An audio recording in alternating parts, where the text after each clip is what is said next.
in the east of Africa.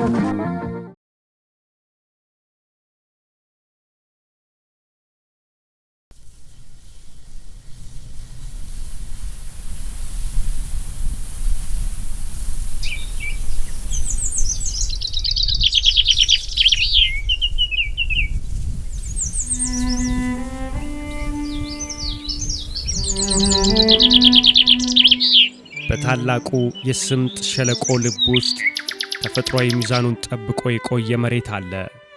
የጥንታዊ ሳቫና መገኛ ከፈተናዎች ጋር ግብ ገጥሞ የረታ የሳር ምድር። ይህ ስንቅሌ ነው፣ የምድራችን ልዩ ፍጡር የተጠለለበት ምሽግ።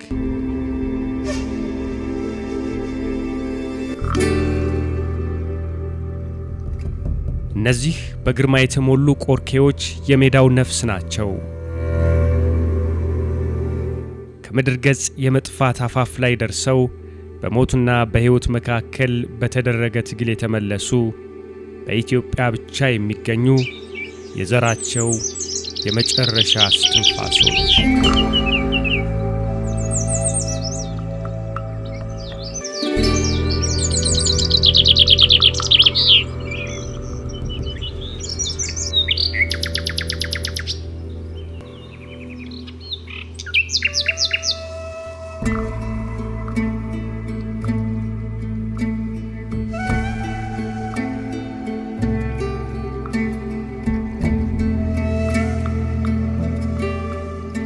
በዚህ ገጠራማ አካባቢ ሰውና ተፈጥሮ፣ ቤትና ዱር በአንድነት የተሳሰሩ ይመስላሉ።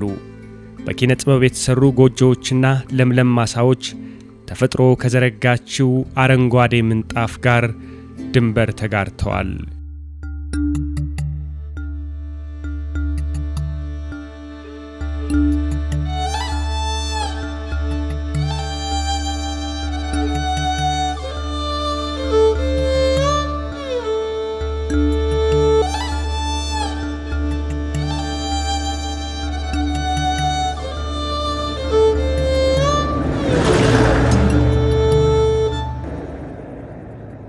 ስንቅሌ በሰዎች ባህር የተከበበ የዱር እንስሳት ደሴት ነው።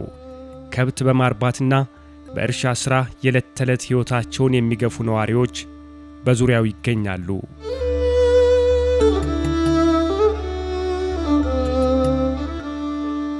ከአዲስ አበባ በስተደቡብ 300 ኪሎ ሜትር ርቀት ላይ ከሻሸመኔ ከተማ ደግሞ ከ45 ኪሎ ሜትር የመኪና ጉዞ በኋላ የሚገኘው ስንቅሌ በኦሮሚያና ሲዳማ ክልሎች መካከል የተዘረጋ የሳርና የግራር ዛፎች ምድር ነው።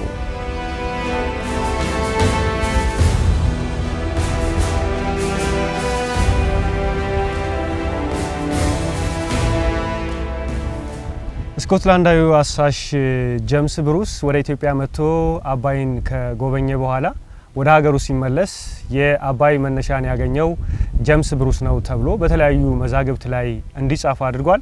ከዛ ጊዜ ጀምሮ አሁንም ድረስ የአባይ መነሻን ያገኘው ጄምስ ብሩስ ነው እየተባለ ይነገራል።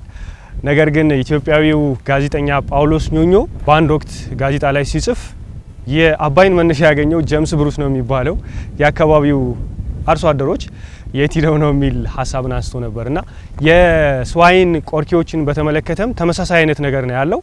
የስዋይን ቆርኪዎች እየተባሉ የሚጠሩበት ምክንያት ስዋይን የተባለ አንድ እንግሊዛዊ አሳሽ አለ። ይህ እንግሊዛዊ አሳሽ በተለይ ሶማሊያ ውስጥ ይኖሩ የነበሩ ቆርኪዎችን ከጎበኛቸው በኋላ ይህንን መረጃ ማስተላለፉን ተከትሎ ነው እንግዲህ የስዋይን ቆርኪዎች እየተባሉ የሚጠሩት።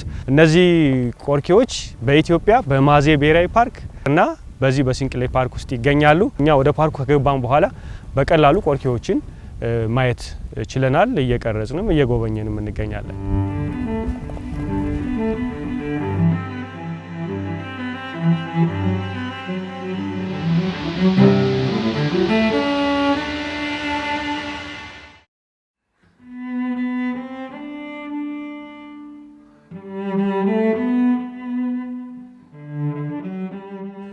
በዚህ የቆርኪዎች ዓለም ሕይወት ከእንቅልፏ የምትነቃው በዝግታ ነው።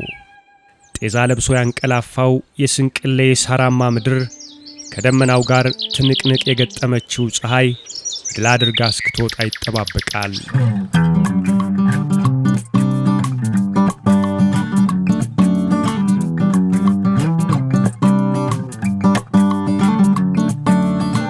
ይህ ድንቅ መልክዓ ምድር ሕያው ቅርስ በውስጡ ይዟል። የስዋይን ቆርኬ ከንጋቷ ፀሐይና ከሳራማው ምድር ጋር ሲታይ ልብን የሚማርክ ልዩ ፍጥረት ነው።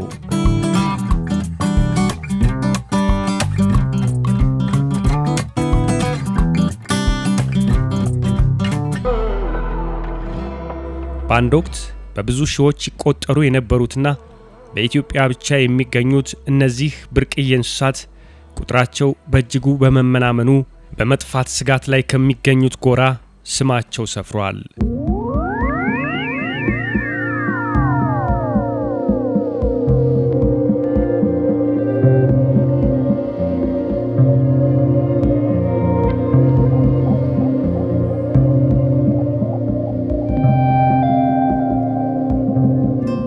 ይህ ቦታ ለነሱ መጠለያቸው ብቻ አይደለም፣ የህልውናቸው መሰረትም ነው። ለመሆኑ እንደ ሌሎች የዱር እንስሳት ራሳቸውን ከጠላቶቻቸው የሚከላከሉበት ልዩ ጥበብ ለሌላቸው ለመጨረሻዎቹ የስዋይን ቆርኬዎች ጠባቂ መልአካቸው ማን ይሆን?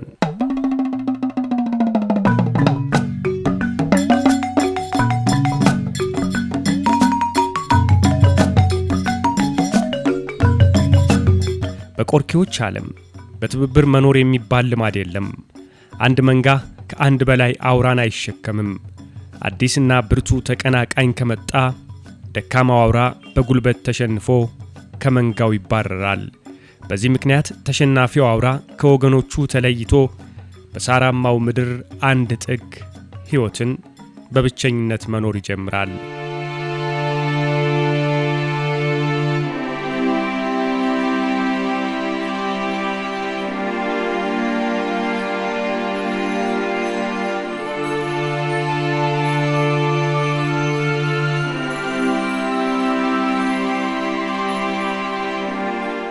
በጣም ይዋጉና ያሸነፈው ትሪተሩን ወይ ደግሞ ግዛቱን ይቆጣጠራል።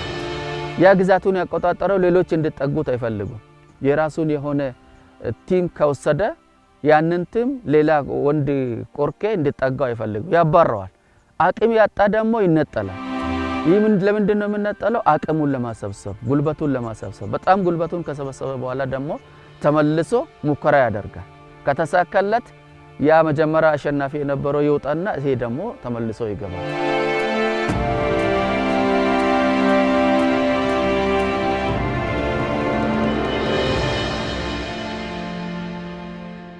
ከመንጋው ለተባረረ ቆርኬ የብቸኝነት ጊዜው የጥሞናና ጉልበት የማሰባሰቢያ ብቻ አይደለም፣ ከወዳጆቹ ርቆ ከጠላት ጋር የሚጋፈጥበትም ሊሆን ይችላል።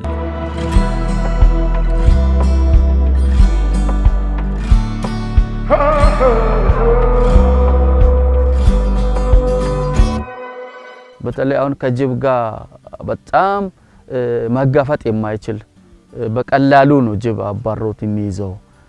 በግሩፕም ሲሆኑ በቀላሉ እየበታተነው የሚበላበት አግባብ አለ። ከማተጋገዝ ጋር ተይዞ በጣም ደካማ ነው ከሌላው ዱር እንስሳ። አሁን ለምሳሌ ነጎሽን ካየው ጓደኛው ሲጠቃ ዝም ብሎ አይ፣ ቆርኬ ግን እንደዛ ነበር የለው። አጠገቡ የፈለገውን በቃ አርጎ የሚሄድበት አግባብ ነው ያለው። ኢቭን ለልጆቹ ብዙ አይደለም እንደዛ አይነት ባህሪ፣ አግሬሲቭ የሆነ ባህሪ ብዙ የለውም። ያ ደግሞ በራሱ እየጎዳው ነው።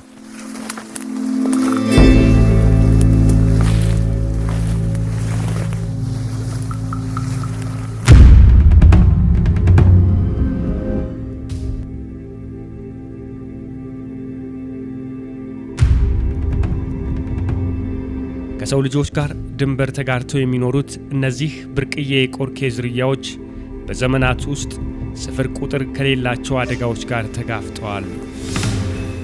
ከ1983 ወደ ኋላ በተለይ በደርግ ጊዜ ቁጥራቸው በጣም እንደጨመረና ወደ 3500 እንደሆኑ አባቶችም ታሪክም በጽሁፍ እንደዛ ነው የሚያሳየው።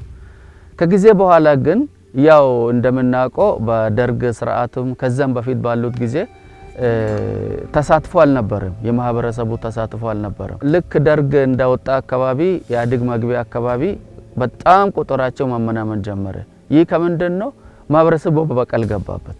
ቀን ሌሊት በጦርም በመሳሪያም ጭምር ታግዞ ቁጥራቸውን በጣም በማታደኑ ቁጥራቸው እስከ 27 ሁሉ እንደወረደ ነው ታሪክ የሚያሳየው።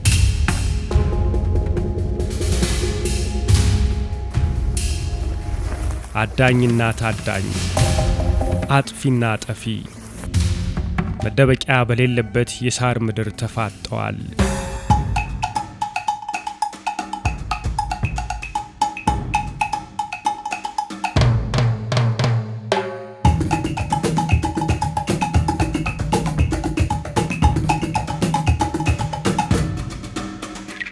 ከወገኖቹ ተነጥሎ በአዳኝ ጦር እየተሳደደ የሚገኘው ቆርኬ የሚሸሸግበት ጥግ ፍለጋ እግሬ አውጭኝ እያለ ነው።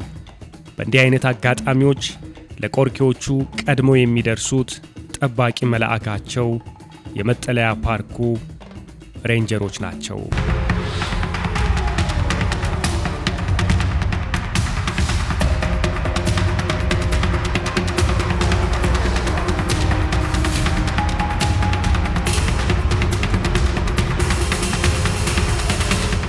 አጥፊው ጦሩን ከመወርወሩ በፊት ሬንጀሮች ተወርውረው ደርሰውበታል።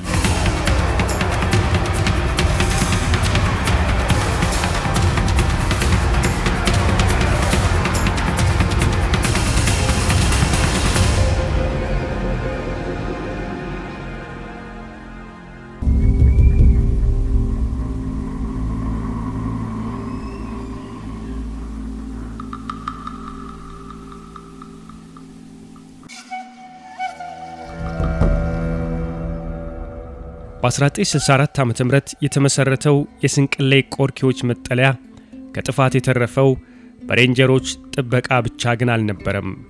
መጠለያ ፓርኩን ተጎራብተው ከሚኖሩት የማህበረሰብ ክፍሎች አንዳች ምላሽን ይፈልግ ነበር።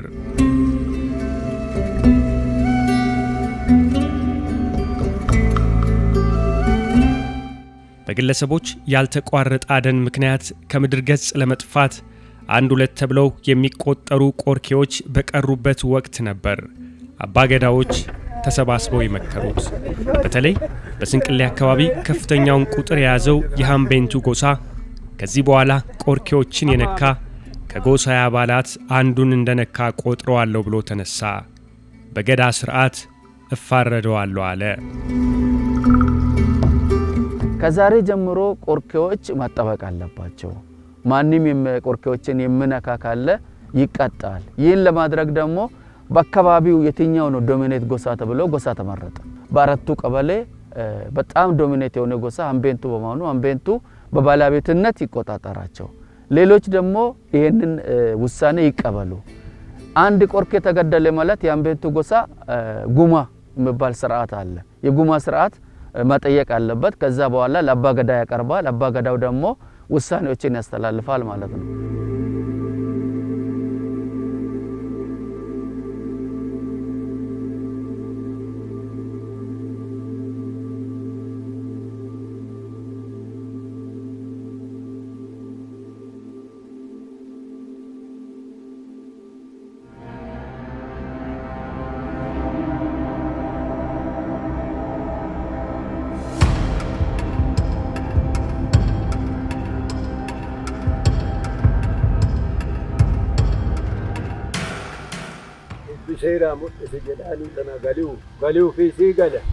በገዳ ስርዓት መሰረት አንድ ቆርኬ የገደለ ሰው 100 ከብቶችን እንዲከፍል ይቀጣል። ከኢትዮጵያ ውጪ በሌላ በየትኛውም የዓለም ክፍል የማይገኘውን የስዋይን ቆርኬ ለመግደል የሞከረም ቢሆን ከቅጣት አያመልጥም። ቅጣቱ ግን በተለያዩ ምክንያቶች የተለያየ ሊሆን ይችላል። ይማታኒ ማቴጅራ አልማ ቆርኬ ጎሳ ከና ከሌሰ ጎሳ የገዳና ሙሪ ሀርከና ቀቤ አጄሱ ያሊ ትጌጌሰ ጀዴ የወጣቱን ጥፋት የሰሙት አባገዳዎች ለፍርድ ተሰይመዋል። በተለያየ የዕድሜ ክልል የሚገኙ የአካባቢው ነዋሪዎችም በጥፋተኛው ላይ የሚሰጠውን የውሳኔ ሂደት ለመመልከት በቦታው ተገኝተዋል። murtiisaniin eegaaru qorkeesan akkan jiraanne ajjeesu ወጣቱን እጅ ከፍንጅ የያዙት የመጠለያ ፓርኩ ጠባቂዎች ለጥፋት የተሰማራባቸውን መሳሪያዎች በማስረጃነት ለአባገዳዎች በማቅረብ የተፈጠረውን ሁኔታ ማስረዳት ጀመሩ። አርጋ ትደማጂ ቆጥ ይማቴ በገዳ ስርዓት የፍርድ ሂደት ውስጥ ምስክር አስፈላጊ አይደለም። እውነት ራሷ ትመሰክራለች። አካጀዳለ ሲገሉ ፊ ሲገላ ምስክር አይፈልግም። የገዳ ስርዓት ተመረምሮ ነው መውጣት። ተመረምሮ ገዳ ፊት ለፊት ሆነ ሰው አይካድም። የጥፋት ያሰራ ሰው ወጣለ። ከዛ ቀጥሎ በቃ ወደ ሂደት አለ እንደመጨረሱት አውቀው ተኮሰ ሰው አለ፣ ስህተት የተኮሰ አለ። በቃ ሁሉም ነገር እንደ ሂደት ነው መጨረሱት። ኢብራሂም መሐመድ ይጀራኒ ሩሙራም ኢብራሂም አጅራ ከየት ሙከቲ ሚቲ ዱጋን ጋፋት የወጣቱ ጥፋት በዝርዝር ከቀረበ በኋላ የተባለውን ድርጊት ስለመፈጸሙና አለመፈጸሙ ይጠየቃል። ኢብራሂም ከየትዩ አማ ከሲ መተጠቃ ጅርታ ይማት ኢብራሂም ጥፋቱን አልካደም፣ ጸጸቱን አልደበቀም። በአባቶቹ ፊት መሬት ላይ ወድቆ ይቅርታ ጠይቋል። የገዳ ስርዓት ለስንቅሌ ቆርኬዎች የህልውናቸው መሰረት ነው። እጣፋንታቸው ከምድር ገጽ እንደጠፉት ሌሎች ብርቅዬ እንስሳት እንዳይሆን አጥፊዎችን እየቀጣና እያስተማረ ከለላ ሆኗቸዋል። 2009 አካባቢ አንድ ሰው ቆርኬን ይገላል። እዛው አካባቢ ማለት ነው። የገዳዩ ዳዌ የሚባል ጎሳ ነው። ሀምቤንቱ የሚባል ጎሳ ደግሞ እኛ ልክ ጥቆማ እንደደረሰን እቺን መመልከቻ ለሀምቤንቱ ጎሳ አቀረበን። ሀምቤንቱ ማለት ቆርኬው የተሰየመበት ጎሳ ማለት ነው። ስለዚህ ከኛ ተቀበሉና ሀምቤንቱ ቶሎ መመልከቻውን ለአባ ገዳ ደረሰ። አባ ገዳ ደግሞ ያንን ወሰደና የዳዌውን ጎሳ ገዳዩን ጎሳ ጠርቶ ጠየቀው። መጀመሪያ ላይ እኛ በህግ ብዙ ሄደን ነበር ባይዘው በህግ ብዙ ሄደን ተካደ። ወደ አባ ገዳ ሲመጣ ደግሞ አመነ ግለሰቡ። ከዛ ሲያምንና ካላመነና ጉዳዩ ውሳኔው ይለያያል። ሲያምን የተወሰነ ስቴፕ ይቀንሳል። ካላመንና አውቆ ሁን ብሎ ከገደለ ደግሞ 100 ከብት ነው። ስለዚህ 100 ከብቱን ማሻሻያ ተደረገለትና ሰውየው በማመኑና ሳያቅ በማግደሉ ውሳኔው ወደ 4 ከብትና ብልኮችን ማር አቅርቦ በዛው ልክ የጉማ ስርዓቱ አለቀ ማለት ነው። ይሄ ልጆች ንብረት ነው፣ የኛ አይደለም። አጋዘን ጠፋ። አሁን እዚህ የኛ ልጆች አላየም። አሁን ቆርኬ አየ። ይሄ ማት አለበት ብዬ ነው ሐሳቡ።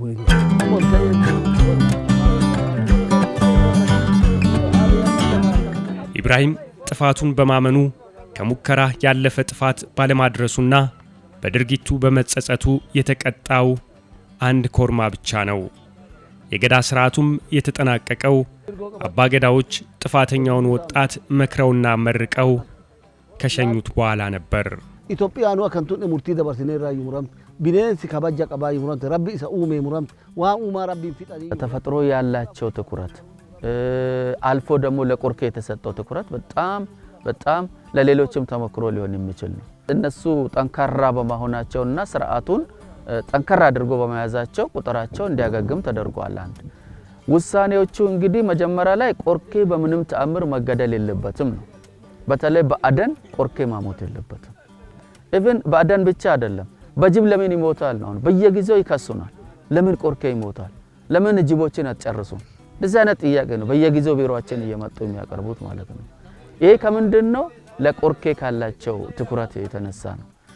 ሁሉም እንደ ኢትዮጵያ ይሄ መውሰድ አለበት ብዬ አስበናል። እኛ ግን አልደረሱም እንጂ ሁሉም ኢትዮጵያ ይሄ ማውቅ አለበት። ለምንድነው? ትውልድ እኛ አሁን እናልፋል፣ መጪ ትውልድ ማት አለበት ብዬ ነው ሐሳቡ።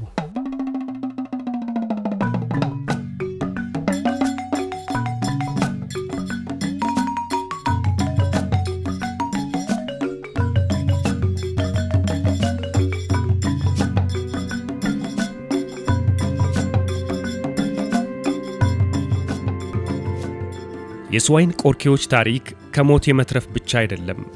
ከእንስሳቱ ከሚኖሩበት ከባቢና በዙሪያቸው ከሚኖሩ ሰዎች ጋር ያላቸውን ጥልቅ ትስስርም የያዘ ነው። ይህን ለመረዳት በመኪና እንደ ልብ ለመጓዝ በሚያስችለው የመጠለያ ፓርክ ውስጥ ወደ ተለያዩ አቅጣጫዎች እየተንቀሳቀሱ መጎብኘት ይጠይቃል።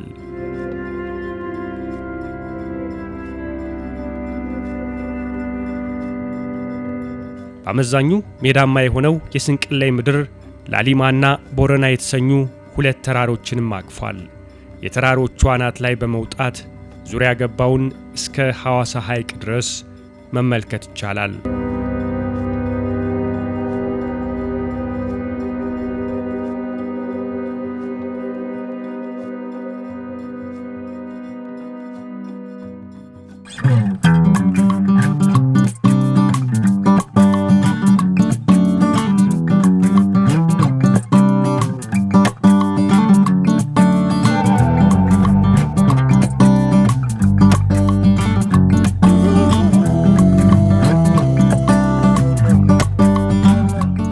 ስንቅሌ ስያሜውን ያገኘው በውስጡ ከሚኖሩት አጥቢ እንስሳት መካከል አንዷ በሆነችው ፌቆ ወይም በኦሮምኛ ስንቅሌ የተባለች ከምትጠራው ንቁና ፈጣን እንስሳ መነሻነት ነው። እንደ ከርከሮ፣ ቀበሮ፣ ጥንቸልና ጅብ ያሉ እንስሳትም በውስጡ ይኖራሉ።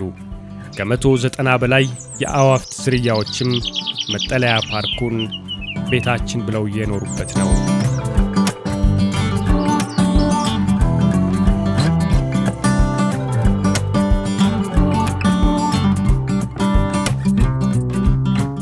በኢትዮጵያ ብቻ ለሚገኙት ቆርኬዎች በዚህ ወቅት የህልውናቸው ቀዳሚ ጠላት ጅብ ነው።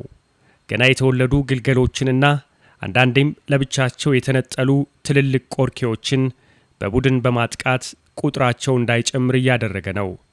ይህ በስንቅሌ የመጠለያ ፓርክ ውስጥ ለሚሰሩ የጥበቃ አባላት ትልቁ ፈተናቸው ነው።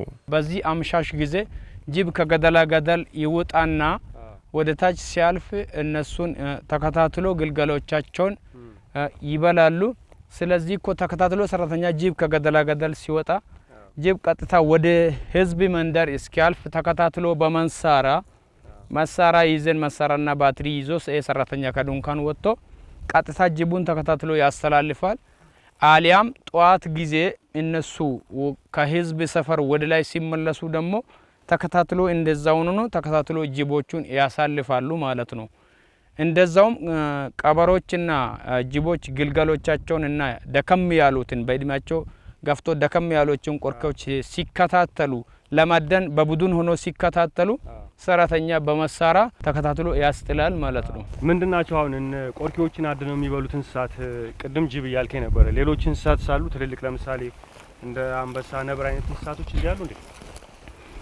ከዚህ መጠለያው አንበሳ በአሁኑ ጊዜ የለም።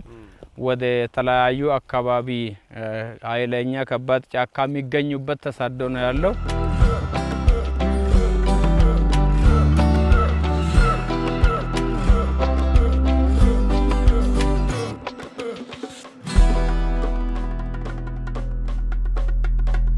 አሁን በምንገኝበት በስንቅሌ የቆርኬዎች መጠለያ ፓርክ ጊዜው እየመሸ ነው። 1 ሰዓት አካባቢ እየሆነ ነው። አሁን የምንገኝበት ቦታ ደግሞ ዓለማችን ላይ በጣም በዝቅተኛ ደረጃ የሚገኙትና በመጥፋት ላይ ካሉ እንስሳት የሚመደቡት ቆርኬዎች በብዛት የሚገኙበት አካባቢ ነው ያለ ነው። የስንቅሌ የቆርኬዎች መጠለያ ፓርክ አባላት በተለይ ሬንጀርሶች እዚህ ድንኳኖችን በመጣል እያደሩ ከጅብና ቆርኬዎችን ሊያጠቁ ከሚችሉ እንስሳት ለመጠበቅ ቀንና ሌሊት እዚሁ ተግተው ይቀመጣሉ። በተለይ ደግሞ አመሻሽ እንደዚህ አይነት ሰዓት ሲሆን ከዚህ ከተራራው አካባቢ ወደ መንደሮች የሚያልፉ ጅቦች እነዚህ ቆርኬዎች ላይ ጥቃት እንዳያደርሱ በንቃት ይከታተላሉ። ዛሬም እኛም በዚሁ በስንቅሌ የቆርኬዎች መጠለያ ፓርክ ውስጥ አዳራችንን እናደርጋለን ማለት ነው። እነሱ እዚያ ያድራሉ፣ እኛ ደግሞ ሌላ የካምፒንግ ሳይት አለ፣ እዛ ላይ ሄደን አዳራችንን እናደርጋለን ማለት ነው። ዛሬ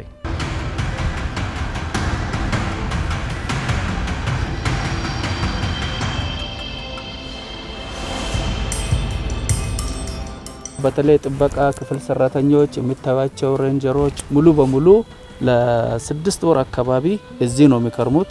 ምናልባት ከሐምሌ 30 እና ከዛ ጊዜ በኋላ ነው ከዚህ የምንወጣው ማለት ነው። ቀንም ማታም አዳር እዚህ ነው የሚቆዩት። እዚሁ የሚያስፈልጋቸው ሬሽን ይመጣላቸዋል። እየተቀያየሩ 7 እየሆኑ በሺፍት የሚሰሩበት ሁኔታ ነው ያለው። ተፈጥሮን ከተፈጥሮ መጠበቅ በራሱ በጣም ከባድ ነው። ምግባቸው ነው ጅቦች ምግባቸው ነው መብላቱም አለባቸው። አኗኗራቸው እንደዛ ስለሆነ እኛ ግን ጣልቃ ገብተን ነው። ይሄንን ጣልቃ ማግባት ማለት ቀላል ነገር አይደለም። ይህን የምናደርገው እንግዲህ ቆርኬው በአገራችን ውስጥ ብቻ የሚገኘው የዱር እንስሳ ነው። በአገራችን ብቻ መሆኑን ብቻ ሳይሆን በሲንቅሌና ማዜ የሚባል ብሔራዊ ፓርክ አለ።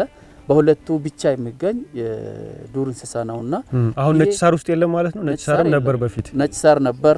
ወደ አዋሽም ትራንስሎኬት ተደርጎ ነበር። አሁን ግን ሁለቱም ጋር የለም።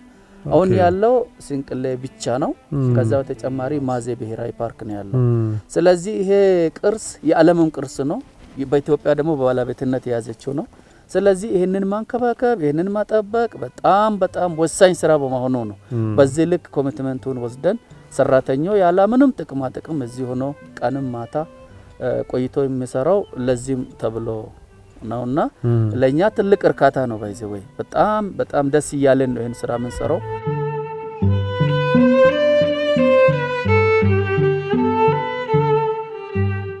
እነዚህ ቆርኬዎች ኢትዮጵያ ልዩ የተፈጥሮ ቅርስ ባለቤት ለመሆኗ ሕያው ምስክሮች ናቸው። እነሱን ማጣት የምድሪቱን አንድ ሕያው ተፈጥሮ ማጣት ማለት ነው። ስንቅሌ ሳራማ ምድር በጽናት የመቆም በትብብርና በተጠበቀ ከባቢ ሊጠፋ የነበረን ሕይወት መመለስ እንደሚቻል ጠንካራ ማሳያ ነው።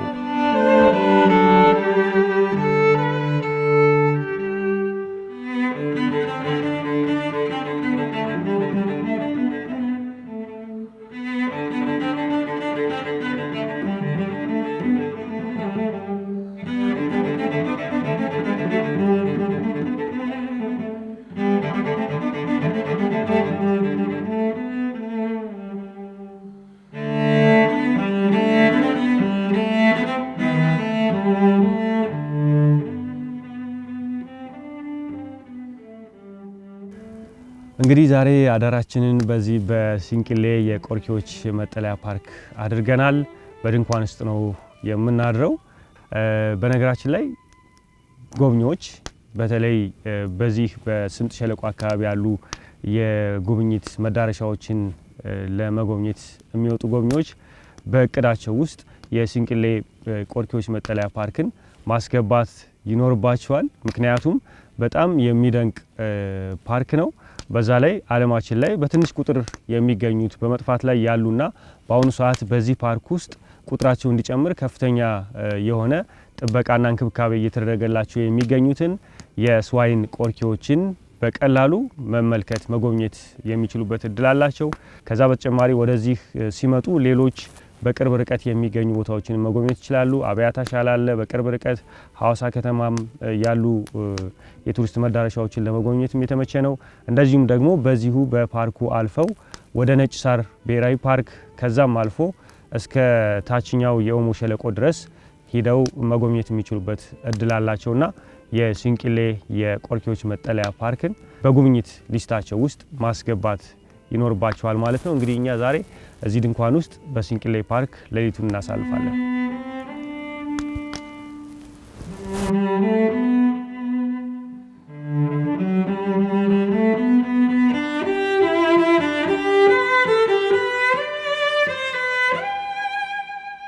ባለረጅም ቀንዱ የስንቅሌ ቆርኬ አሁንም በሜዳው ላይ ቀጥ ብሎ ቆሟል። ይህ የሽንፈት ሳይሆን የድል አድራጊነት፣ የመጥፋት ሳይሆን የህልውና ዘላለማዊ ማህተም ሆኖ ለትውልድ የሚተላለፍ የተስፋ ምልክት ነው።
East of Africa.